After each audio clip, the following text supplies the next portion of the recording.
ទាំងអស់គ្នានៅក្នុងថ្ងៃនេះខ្ញុំមកធ្វើសូមខ្នុរញ៉ាំនេះខ្ញុំមានខ្នុរឡើងមកជ្រុងហ្មងណែល្អខ្លាំងមែនតើសិតតែសាច់មកហ្មងឡើងក្រាស់សាច់របស់វា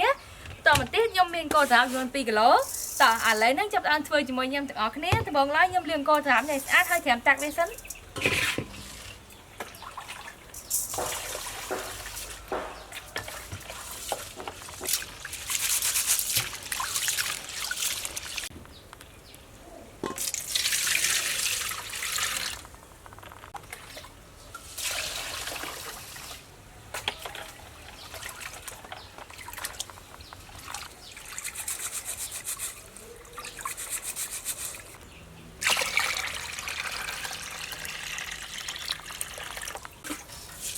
នេះបន្ទាប់ពីលាងកូរត្រាំនឹងស្អាតហើយឥឡូវនេះខ្ញុំចាប់ផ្ដើមត្រាំវារយៈពេល2ម៉ោងសិន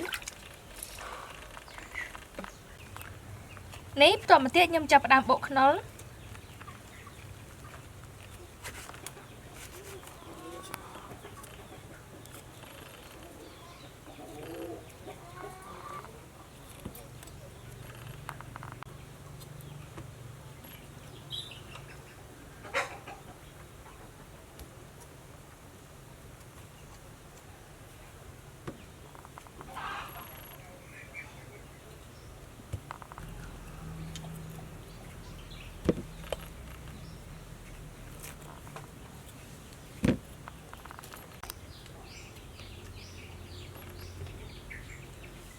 នេះបន្ទាប់ទៀតខ្ញុំចាប់ផ្ដើមហាន់ខ្នុរនេះជាសរសៃទូចឥឡូវ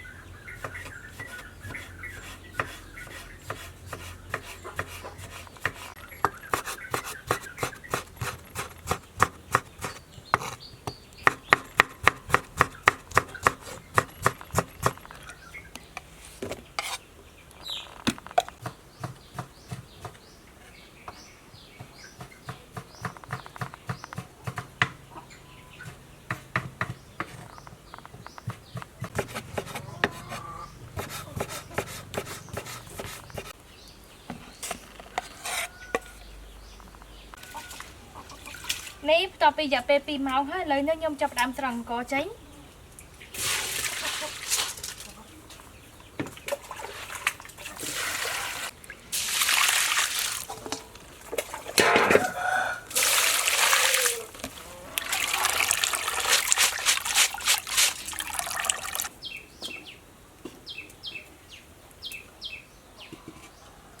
ឥឡូវនេះខ្ញុំរៀបចំដើម្បីដាក់ឆាអង្ករ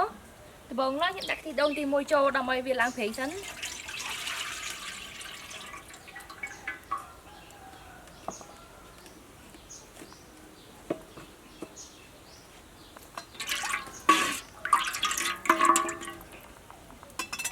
នេះឥឡូវហ្នឹងដាក់ខ្ទិះដូងរបស់យើងបានពុះអញ្ចឹងហើយខ្ញុំដាក់ស្ករសចូល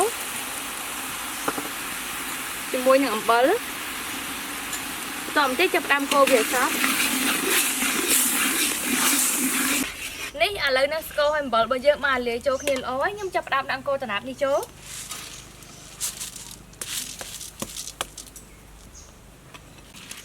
នេះខ្ញុំកូរអង្គរត្រាបជាមួយខ្ទិះដូងអញ្ចឹងរហូតដល់តែខ្ទិះដូងនឹងវាខាស់តាក់អស់ហើយ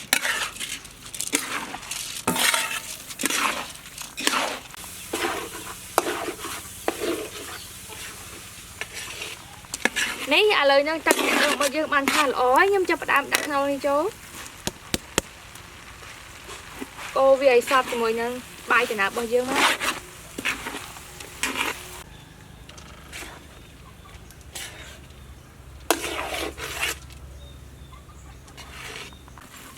នេះបន្ទាប់ពីកូរដំណើបនិងសាច់ខ្នុររបស់យើងបានសព្វល្អអញ្ចឹងហើយខ្ញុំចាប់ផ្ដើមលើកវាចេញដើម្បីត្រជាក់សិនអូយក្លិនវាឡើងឈ្ងុយមកហ្មងណានេះយើងទុកវាត្រជាក់បន្តិចសិនណានេះឥឡូវនេះខ្ញុំចាប់ផ្ដើមវិញសម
តាក់យើងបានពុះហើយឥឡូវនេះខ្ញុំចាប់ផ្ដើមដាក់ចំហុយនំស្រោចទឹកពីលើនំដើម្បីឲ្យនំយើងនឹងឆាប់ឆ្អិនល្អ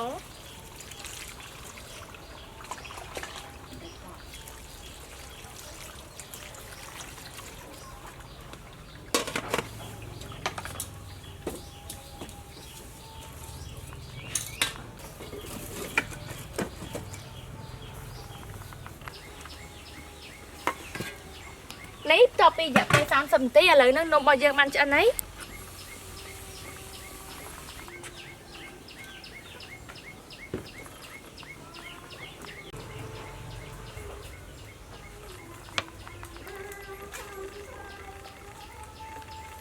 អូនេះនំរបស់យើងឡើងល្អខ្លាំងមែនតើហ្មងណា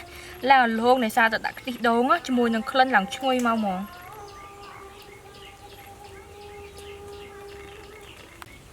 នេះឥឡូវហ្នឹងសូមខ្នុររបស់យើងឆ្អិនហើយតោះញ៉ាំជាមួយខ្ញុំទាំងអស់គ្នាអូយតំណងឆ្ងាញ់មែនតើហ្មងណាឆ្ងាញ់មែនតើ